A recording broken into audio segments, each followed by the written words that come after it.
لوگوں نے 4-4, 5-5, 8-8, 10-10, 12-12 مکان رکھے ہوتے ہیں، کرائے چل رہے ہوتے ہیں. ہر ایک مکان جو اس کی ضرورت کا ہے، جس کو وہ استعمال کرتا ہے، اس مکان کے اوپر کیونکہ وہ اس کے استعمال کے اندر ہے، اس پر زکوٰۃ نہیں ہے. ایک سے زائد جس کے پاس جتنے مکانات ہیں، اگر وہ کرائے پہ لگائے ہیں تو ان کا جو سال کا کرایہ ہے وہ، اور ان مکانات کی جتنی قیمت بنتی ہے. ایک مکان ہے رہنے کے لیے، اس کے علاوہ 2 مکان ہیں، 3 مکان ہیں، 4 مکان ہیں، 5 ہیں، 6 ہیں، 7 ہیں، 8 ہیں. ان مکانات کی ٹوٹل جتنی رقم بنتی ہے ان کا حساب کر کے اس میں سے زکوٰۃ نکالنی ہے. اگر اس مکان کو اپنے لیے جنت کا محل قیامت میں بنانا ہے تو، اگر اس مکان کو، اس مال کو اپنے لیے جہنم کا ایندھن بنانا ہے تو بندہ جتنی مرضی بچت کرتا پھر کوئی کسی کو نہیں پوچھے گا. اس کے لیے کسی کے اوپر کوئی زبردستی نہیں ہوتی.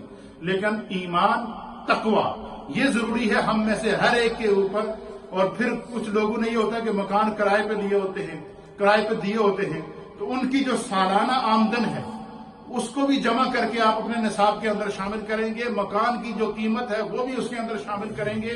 اس کے علاوہ کوئی کاروبار کر رہا ہے تو اس کی کاروبار کے اندر جتنی جو ہے وہ جو مال موجود ہے اس مال کی جو قیمت ہے اس کو اس کے اندر نصاب کے اندر شامل کریں گے. تو یہ ساری وہ چیزیں ہیں جس میں سے ہر ایک انسان کسی نہ کسی چیز کے اندر انوالو ہوتا ہے. کوئی بندہ ایسا نہیں ہے کہ بندہ یہ کہ اب میں سے کون ہے جس کے پاس 2600 پاؤنڈ نہیں ہے؟ تقریباً الا ماشاءاللہ اکثریت کے پاس ہے یا نہیں ہے. 2670 پاؤنڈ سے زکوٰۃ شروع ہو جاتی ہے، یہ یاد رکھیے گا. اس کے اوپر پھر جتنی مال ہے اس میں سے 2.5% آپ لوگ زکوٰۃ ادا کریں. اللہ تعالیٰ ہمیں دین کو سمجھنے کی توفیق عطا فرمائے. اس کے بہت سارے مسائل ہیں لیکن چونکہ وقت اپنے دامن میں ایک وسعت نہیں رکھتا، ایک حدیث پاک اس کا ترجمہ سماعت فرما لیں. اللہ کے حضرت ابو ہریرہ رضی اللہ تعالیٰ عنہ کرتے ہیں کہ نبی صلی اللہ تعالیٰ علیہ وآلہ وسلم، نبی پاک صلی اللہ علیہ وسلم نے فرمایا کہ من نفس عن مسلم قربۃ من قرب الدنیا نفس اللہ عنہ قربۃ من قرب یوم القیامت. اللہ کے حبیب علیہ السلام نے فرمایا کہ جو شخص کسی مسلمان کی دنیاوی پریشانیوں میں اس کی کسی پریشانی کو دور کرتا ہے. دیکھیں کتنے لوگ پریشان ہیں جو مستحق ہیں، ضرورت مند ہیں، اس کا اظہار تو نہیں کرتے، اور ہمیں پتہ ہے کہ وہ بندہ ضرورت مند ہے، مشکل میں ہے، پریشان ہے. تو ایک انسانی جذبے کے تحت، اسلامی جذبے کے تحت، دینی جذبے کے تحت ہم اگر اس کی مدد کرتے ہیں، اس کی مشکل کو، اس کی پریشانی کو دور کرتے ہیں، تو اللہ کے حبیب علیہ السلام نے فرمایا کہ انسان کا یہ عمل خدا کو اتنا پسند ہے کہ نفس اللہ عنہ قربۃ من قرب یوم القیامت. حضور علیہ السلام نے فرمایا کہ قیامت کے دن جب سورج سوا نیزے پر ہوگا، ہر شخص نفسا نفسی کی تلاش میں ہوگا، ہر شخص پناہ کی تلاش میں ہوگا، اس لمحے حضور علیہ السلام نے فرمایا کہ جس نے دنیا میں کسی کی مشکل دور کی ہوگی، دنیا میں کسی کی پریشانی کے کام آیا ہوگا، خداوند قدوس قیامت کی گرمی میں اس کی پریشانی کو دور فرمائے. قیامت میں جب کوئی اس کا مددگار نہیں ہوگا، فرمایا خدا اس کا وہ عمل اس کے لیے اللہ کی رحمت بن کر، اللہ کا کرم بن کر قیامت کی مشکل کو آسان فرمائے گا. پھر نبی پاک صلی اللہ علیہ وسلم نے فرمایا کہ من ستر علی مسلم، جس نے اپنے کسی مسلمان بھائی کا پردہ رکھا، ستر اللہ فی الدنیا والآخرہ، اللہ تعالیٰ دنیا اور آخرت میں اس کا پردہ رکھے گا. فرمایا کہ جو دوسروں کا پردہ رکھتا ہے خداوند قدوس دنیا اور آخرت میں اس کا پردہ رکھے گا. اور پھر اللہ کے حبیب علیہ السلام نے فرمایا کہ وفی عون العبد ما کان العبد فی عون اخیہ.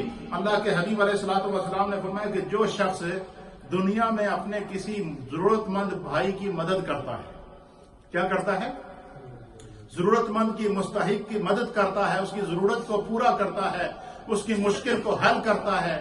اگر وہ مستحق ہے تو زکوٰۃ کی صورت میں، صدقات کی صورت میں، اور اگر وہ مستحق نہیں بھی ہے اور کسی مشکل کے اندر ہے اور بندہ انسانی جذبے کے تحت چاہتا ہے کہ میری مدد سے اس شخص کی یہ مشکل آسان ہو جائے گی، تو فرمایا کہ خداوند قدوس کو خدمت خلق کا یہ جذبہ اتنا پسند ہے، اتنا پسند ہے کہ اللہ رب العالمین اس بندے کی قیامت کی مشکل میں مدد فرمائے.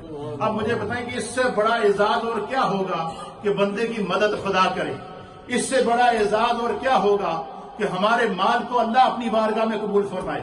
اس سے بڑا اعزاز کیا ہوگا کہ جس بندے نے دنیا میں زکوٰۃ اور صدقات کی صورت میں مال ادا کیا ہے. اور حضور نے فرمایا کہ یہ بات یہ تو ترغیب دی ہے اس کی فضیلت کی، اور فرمایا کہ جس کے پاس مال موجود ہے، زکوٰۃ فرض ہے ادا نہیں کر رہا، اور اس کے سامنے کوئی ضرورت مند موجود ہے اس کی ضرورت کو پورا نہیں کر رہا ہے، فرمایا قیامت کے دن وہی مال جس کے اوپر وہ خود دنیا میں اس طرح بیٹھا رہا کہ شاید یہ مال اس کے کام آئے گا، فرمایا مرتے وقت جب انسان اس کو دیکھے گا تو اس کی خواہش ہوگی کہ کاش کہ اللہ مجھے دوبارہ دنیا میں بھیج دے تو میں سارا مال اللہ کے راستے میں خرچ کر دوں۔ فرمایا کہ اب وہ اللہ نہ اسے دنیا میں بھیجے گا، نہ اس کا وہ مال خرچ ہوگا، بلکہ وہ مال اس کے لیے جہنم کا ایندھن بنے گا، کیونکہ اس نے اس مال میں سے حق ادا نہیں کیا۔ تو یہ ساری چیزیں رمضان ہمیں پیغام دیتا ہے تبدیلی کا۔